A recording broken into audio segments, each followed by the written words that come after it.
Hello మనుషులారా, నేను మీ Shamil James. ఈరోజు appeasement politics and Indian economy గురించి మాట్లాడుకుందాం.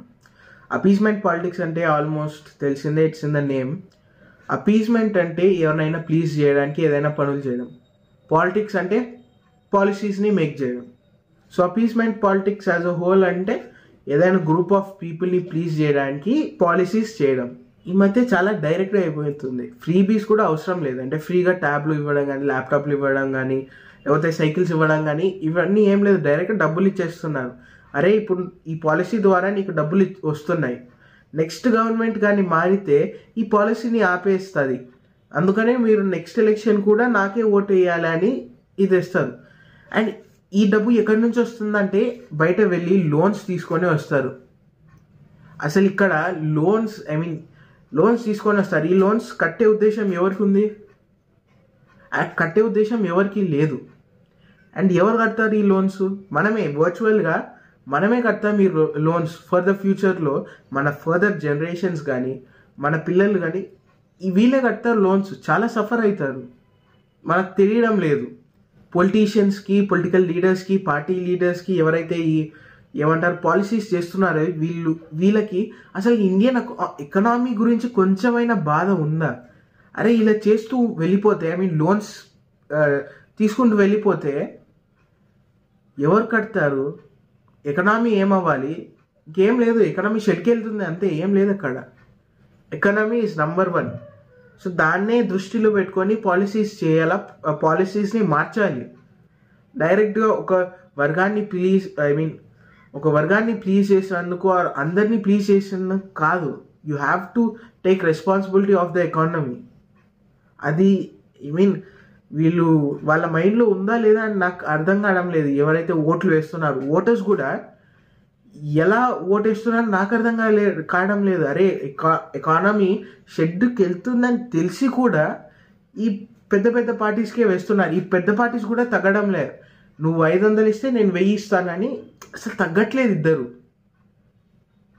సో నువ్వు 500 ఇస్తే నేను 1000 ఇస్తాను, 1000 ఇస్తే నేను 2000 ఇస్తా అని తగ్గడం లేదు. ఇద్దరు పెంచుకుంటూనే పోతారు. అండ్ ఎకనామీ ఖచ్చితంగా షెడ్కి వెళ్తుంది.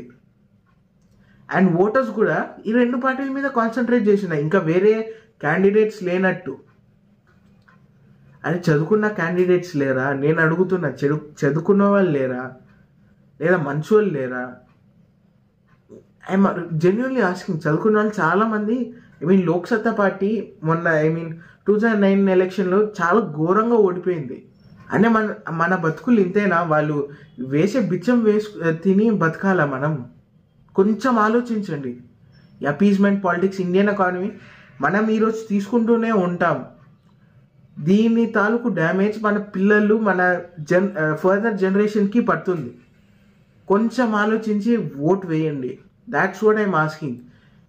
ఎందుకంటే మీరు ఓట్ వేస్తే పాలసీస్ అనేది మారుతాయి. వాళ్ళు పెట్టే పాలసీస్ అనేది ఖచ్చితంగా మారుతాయి. మీ ఓటర్లు మారారు, అలానే పార్టీ లీడర్స్ ఎవరైతే ఈ పాలసీ మేకర్స్ ఎవరైతే ఉన్నారో వీళ్ళు మారారు. మీరు మారేంత వరకు వీళ్ళు మారారు, వాళ్ళు మారారు.